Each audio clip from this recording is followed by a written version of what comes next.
বন্ধুরা, আমরা যা শালখিয়া থেকে আসলাম, মানে নয়া মন্দির থেকে, এখন আমরা ঘাটের এপাশে এসেছি। আবার এখন যাও ভূতনাথ মন্দিরে।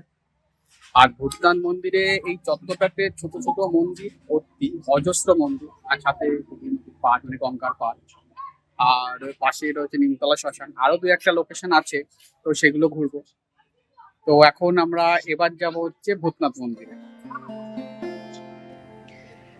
নমস্কার বন্ধুরা, ভালোবেসে কলকাতায় পর্ব 4-এ আজকে আমরা যেতে চলেছি অনেকগুলো লোকেশনে, যেমন আদি ভূতনাথ মন্দির, মা তারা বৈষ্ণোদেবীর মন্দির, কবিগুরু রবীন্দ্রনাথ ঠাকুরের সমাধিস্থল এবং মোটা মহাদেবের মন্দির। মন্দিরের পাশেই রয়েছে নিমতলা শ্মশান। এই নামটা তো সবাই শুনে থাকবে।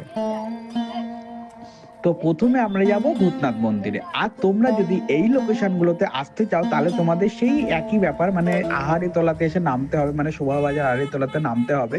ট্রেন থেকে নেমে তোমাকে যেতে হবে মাঝেরহাটের দিকে, 5 মিনিট হাঁটবে, গঙ্গা বরাবর পৌঁছে যাবে ভূতনাথ মন্দিরে।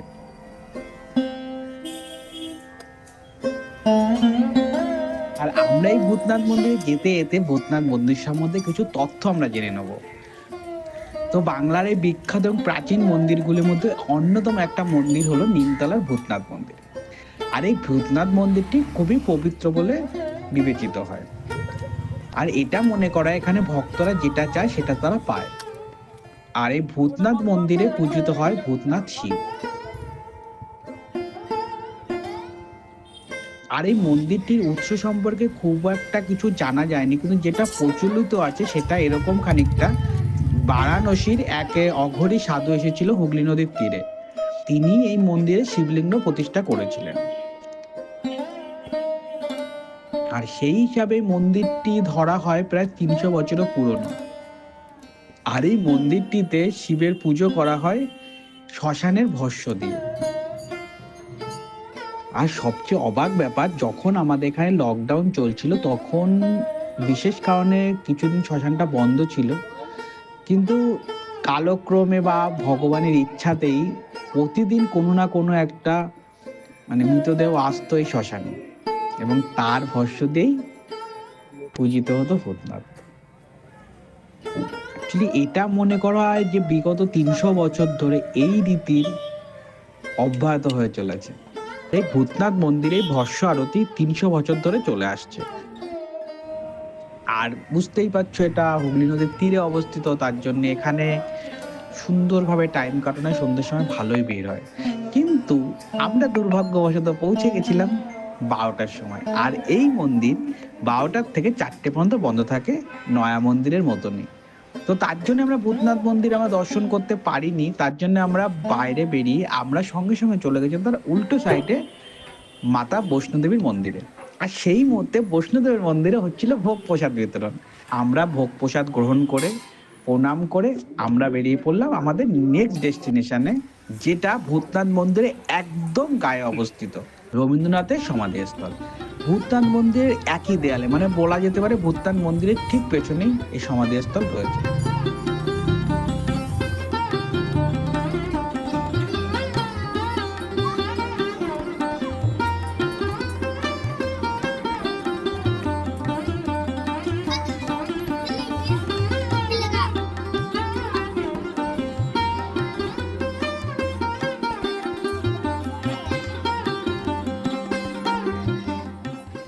এটি হলো কবিগুরু রবীন্দ্রনাথ ঠাকুরের সমাধি স্মৃতিসৌধ।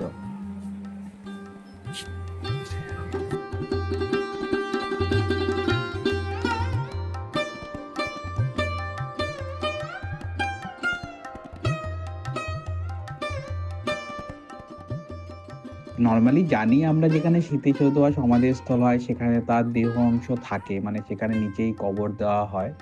কিন্তু রবীন্দ্রনাথের ক্ষেত্রে এমনটি হয়নি। রবীন্দ্রনাথের ক্ষেত্রে তিনি মারা যাওয়ার পর তার হিন্দু রীতি রেওয়াজ অনুযায়ী তাকে দাহ করা হয় এবং তার অস্থি গঙ্গা হুগলি নদীতেই ভাসিয়ে দেওয়া হয়েছিল। কিন্তু তার স্মৃতি হিসাবে এখানে একটা তার স্মৃতিসৌধ নির্মিত করা হয়েছে, যেখানে তার দেহ অংশ নেই, বাট স্মৃতিসৌধ।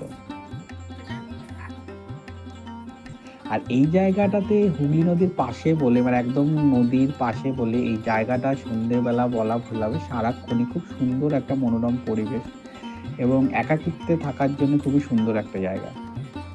আর এই জায়গাটা তোমার খোলা থাকে সকাল 9টা থেকে সন্ধ্যে 7টা পর্যন্ত।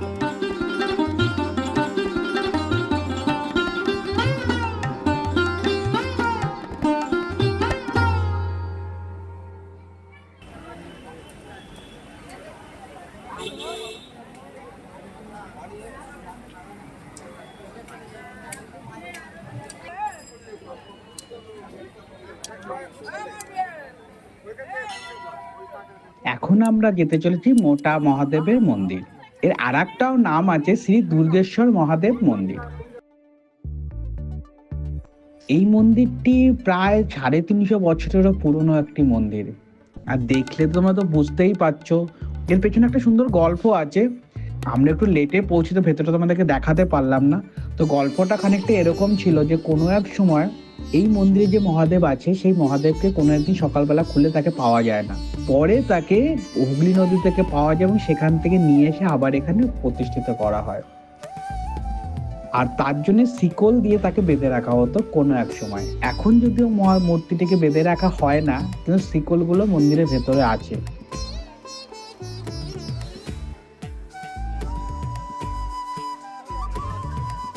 এই মুহূর্তে এই মন্দিরটি হেরিটেজ বিল্ডিং হিসেবে অলরেডি স্বীকৃত পেয়ে গেছে।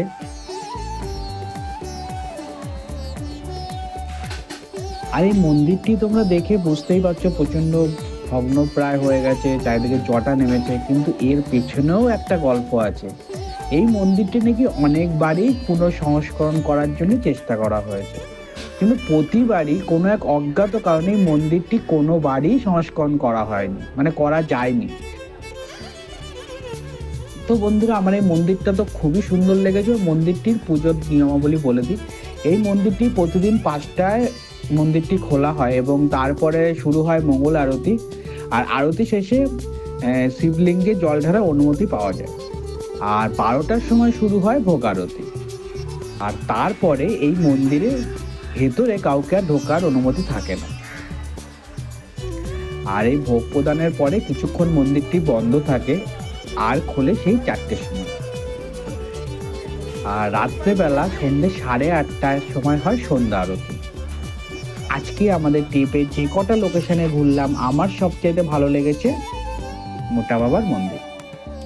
এর কয়েকটা কারণ আছে। আমরা আদি ভূতনাথ মন্দিরে যেখানে গেছিলাম ওখানে আমাদের গিয়ে আমরা সত্যি সন্তুষ্ট না, কারণ ওখানে কেমন একটা যেন পয়সা দাও ভক্তি নাও এরকম একটা অ্যাটমসফিয়ার রয়েছে। তো বন্ধুরা, আমাদের অনুযায়ী তোমরা যদি কেউ পুজো দিতে আসতে চাও বা মনের থেকে ভক্তিপূর্বক কিছু করতে চাও, তাহলে আমি বলবো মোটা বাবার মন্দিরে আসতে। এই মন্দিরটি সত্যি খুব ভালো এবং এখানে পুরোহিত যারা আছে বা যারা আছেন তারা খুবই ভালো। তো বন্ধুরা, আজকে আমাদের ব্লগ এখানেই শেষ হবে। যে সবাই খুব ভালো থাকো, সুস্থ থাকো আর ঘুরতে থাকো।